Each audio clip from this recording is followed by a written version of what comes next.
बिस्मिल्लाहिर्रहमानिर्रहीम। अस्सलाम वालेकुम। मेरा नाम डॉक्टर अब्दुल अज़ीज़ हसन है। अच्छा, एक बादशाह था। एक बादशाह जो है वो अपने फ़ौजियों के हमरा जंगल में घोड़े पे जा रहे थे। वो बादशाह का घोड़ा थोड़ा स्पीड में था। वो जो पीछे जो सिपाही आ रहे थे उनके घोड़े जो है ना वो थोड़े से स्पीड से नहीं चल रहे थे। तो 5-10 मिनट में बादशाह जो है वो इतना आगे निकल गया कि वो पीछे जो उनके सिपाही थे वो पीछे ही रह गए। बादशाह चलता हुआ आगे निकल गया, रास्ता भी भूल गया। तो बहरहाल करते कराते बादशाह को जो है ना प्यास लगी। अब प्यास लगी तो उन्होंने इधर उधर देखा कि भाई ये कोई जो है वो पानी पीने की जगह हो। तो बहरहाल वो चलते चलते एक जगह उन्होंने देखा अनार का जो है ना वो बाग है। अनार का बाग है, इसमें बड़े बड़े अनार लगे हुए हैं। तो बादशाह ने घोड़ा वहाँ रोका और वहाँ जाके चूँकि बादशाह कोई उसमें ताज बाज तो पहने हुए नहीं थे, नॉर्मल से कपड़े पहने हुए थे। तो वहाँ जाके उन्होंने इधर उधर देखा तो एक बंदा वहाँ मौजूद था। तो उन्होंने गुजारिश की भाई मुझे जो है प्यास लगी है।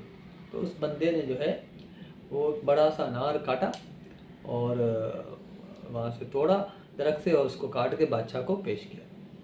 और उस बंदे को पता नहीं था ये बादशाह है। मेरा उनसे पेश किया तो वो बादशाह ने अनार खाया।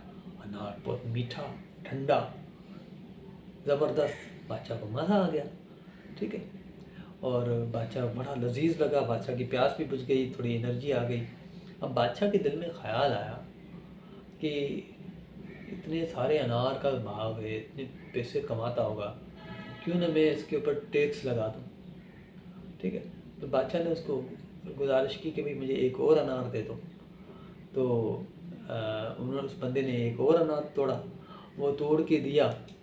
तो जैसे ही बादशाह ने वो तोड़ के खाया तो उसका जायका जो है ना वो खट्टा था, जायका भी अजीब था, मज़ा नहीं आया। बादशाह ने फू करके निकाल दिया। बादशाह ने कहा कि ये जो है ये तो अनार में जो है वो चला गया, जायका ही ख़त्म हो गया, ये हुआ क्या।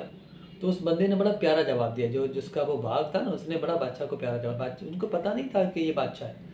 उसने बादशाह को कहा कि हम दोनों की नीयत में, किसी एक की नीयत में कोई खोट आ गई है, जिस वजह से अल्लाह ने इसके अंदर से जो ना वो जायका ख़त्म कर दिया। किसी न किसी की नीयत में खोट है, या मेरी नीयत में खोट आ गई थी या आपकी नीयत में, हम दोनों में से किसी की नीयत में फ़र्क आ गया, जिसकी वजह से ये जो ना अनार जो है ना अल्लाह ने उसमें से जायका ख़त्म कर दिया।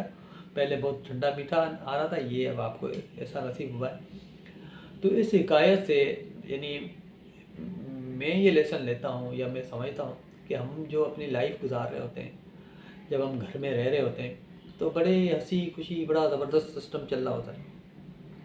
अचानक से जो है ना हमारी नीयतों में फ़र्क आ जाता है। चाहे वो दो भाई हों, भाई बहन हों, माँ बाप हों, बाप बेटा हो, माँ बेटी हो, बाप बेटी हो, माँ बेटा हो, यानी कोई भी XYZ किसी बंदे की अगर आ जाए नीयत में फ़र्क, तो समझो कि वो हमारा पर जो रिज़्क़ में जो बरकत है, या हमारे घर में जो बरकत होती थी, एक अच्छा माहौल होता था, उस माहौल में जो है ना वो फ़र्क आ जाता है।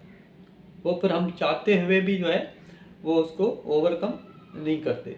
तो अगर हमारे घरों में कोई मसले हैं, यानी कोई भी बेबरकती है, कोई ऐसी चीज़ है, कोई खुशी नहीं है, कोई मसले मसाइल हैं, यानी ज़िंदगी खुश नहीं है, सुकून नहीं है, तो आप देखें घर में किसी न किसी की नीयत में कोई फ़र्क तो नहीं पड़ा।